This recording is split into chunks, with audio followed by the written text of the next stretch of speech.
రాయలసీమ యూనివర్సిటీలో తాగునీటి సరఫరా పేరిట లక్షల రూపాయల నిధులు నిరుపయోగంగా మారాయి. క్యాంపస్లో నీటి ఎద్దడి నివారించడానికి కర్నూలు కార్పొరేషన్ నుండి ప్రత్యేకంగా పైప్ లైన్ల ద్వారా నీటి సరఫరా కోసం వర్సిటీ అధికారులు లక్షలాది రూపాయలు చెల్లించారు. అయినా సరే పరిస్థితిలో మార్పు లేదన్న వాదన వినిపిస్తుంది. ఫలితంగా క్యాంపస్లో బోర్లపై ఆధారపడి కాలం నెట్టుకు రావాల్సిన పరిస్థితులు నెలకొన్నాయి. సిటీలో తాగునీటి సమస్య పేరిట మున్సిపల్ కార్పొరేషన్కి లక్షల రూపాయలు చెల్లించినా తాగునీటి సరఫరా కాక సొంత యూనివర్సిటీ క్యాంపస్లో ఉన్న బోర్లపైనే ఎందుకు ఆధారపడుతున్నారు? ఒకవైపు నీటి సమస్య అధిగమించేందుకు లక్షల రూపాయలు వెచ్చించడం, మరోవైపు తాత్కాలిక నీటి కొరత ఎదుర్కొనేందుకు ట్యాంకర్ల ద్వారా నీటిని కొనుగోలు చేస్తుండడంతో యూనివర్సిటీపై రెండు విధాలుగా ఆర్థిక భారం పడుతున్న పరిస్థితులను పరిశీలించే ప్రయత్నం చేద్దాం.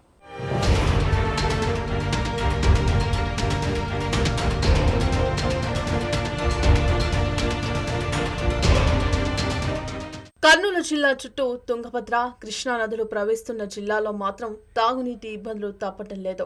కర్నూలు నగర శివార్లోని రాయలసీమ యూనివర్సిటీలో రెగ్యులర్ పీజీ కోర్సులతో పాటు ఇంజనీరింగ్ కోర్సులు అభ్యసించే విద్యార్థులు దాదాపు 1000 మంది హాస్టళ్లలో వసతి పొందుతున్నారు. యూనివర్సిటీ క్యాంపస్లో 3 బోర్లను వేశారు. 2017-18లో అప్పటి తెలుగుదేశం ప్రభుత్వ హయాంలో క్యాంపస్లో తాగునీటి ఎద్దడిని శాశ్వతంగా నివారించేందుకోసం ప్రత్యేకంగా పైప్లైన్లు నిర్మించేందుకు మున్సిపల్ కమిషనర్కు 85 లక్షల రూపాయలు చెల్లించారు. ఈ నిధులతో సుమారు 3 కిలోమీటర్ల పొడవున పైప్లైన్లు నిర్మించి మొదట్లో తాగునీటిని సరఫరా చేశారు. దీంతో సమస్య పరిష్కారమైనట్లని అంతా భావించారు.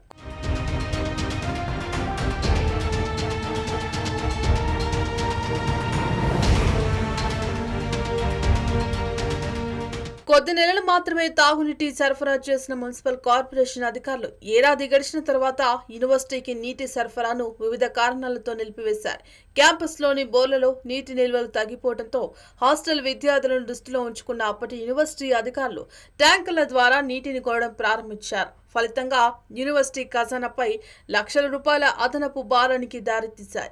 ఒక ట్యాంకర్ నీటి కోసం సుమారు 252 నుంచి 285 రూపాయల వరకు వెచ్చించడంతో 2018 నుంచి 2024 వరకు సుమారు 4 ఏళ్ల కాలంలో ట్యాంకర్ల ద్వారా నీటిని కొనడం కోసమే లక్షలు వెచ్చించినట్లు సమాచారం. గత వైసీపీ ప్రభుత్వ హయాంలో యూనివర్సిటీలో నీటి కొరతను పరిష్కరించేందుకు పాలకులు చొరవ చూపకపోవడంతోనే యూనివర్సిటీపై 2 విధాలుగా ఆర్థికంగా నష్టపోయిందన్న విమర్శలు వ్యక్తమవుతున్నాయి.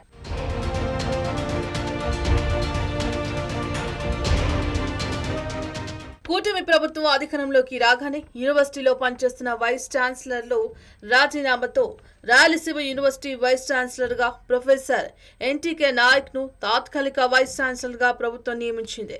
యూనివర్సిటీ సమస్యలపై దృష్టి సారించిన తాత్కాలిక వైస్ ఛాన్సలర్ వర్సిటీలో ఇదివరకు నిర్మించిన బోర్ల మరమ్మతులకు చర్యలు చేపట్టారు. దీంతో 3 బోర్ల ద్వారా సమృద్ధిగా నీటి నిల్వలు అందుబాటులోకి రావడంతో ట్యాంకర్ల ద్వారా నీటిని కొనడం తగ్గించి వేశారు. రాయలసీమ యూనివర్సిటీ వాటర్ సమస్య కోసం మున్సిపాలిటీతో అగ్రిమెంట్ ప్రకారము పైప్ లైన్ వేసి మున్సిపాలిటీ వాళ్ళు ఒక సంవత్సరంన్నర పాటు యూనివర్సిటీకి నీళ్లు సప్లై చేశారు. తర్వాత వివిధ కారణాల వల్ల వాటర్ సప్లైని ఆపేయడం జరిగింది.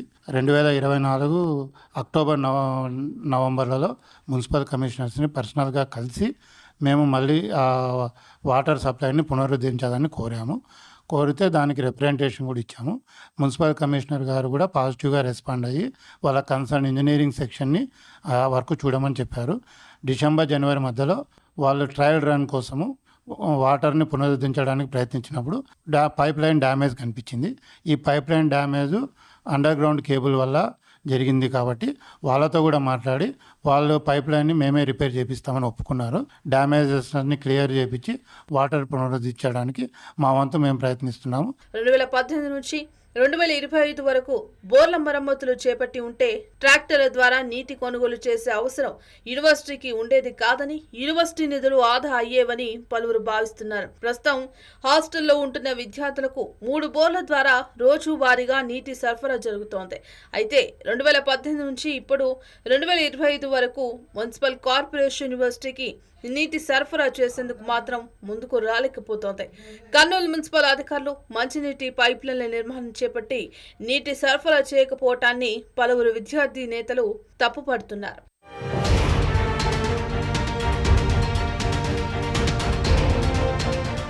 యూనివర్సిటీ విద్యార్థులను దృష్టిలో ఉంచుకొని ఇప్పటికైనా రాయలసీమ యూనివర్సిటీ అధికారులు మున్సిపల్ అధికారులపై ఒత్తిడి తెచ్చి తాగునీటి సరఫరా అయ్యేలాగా చొరవ చూపాలని పలువురు యూనివర్సిటీ అధికారులను డిమాండ్ చేస్తున్నారు. కెమెరా పర్సన్ బాబుతో శ్రీనివాస్, స్వతంత్ర న్యూస్, కర్నూలు.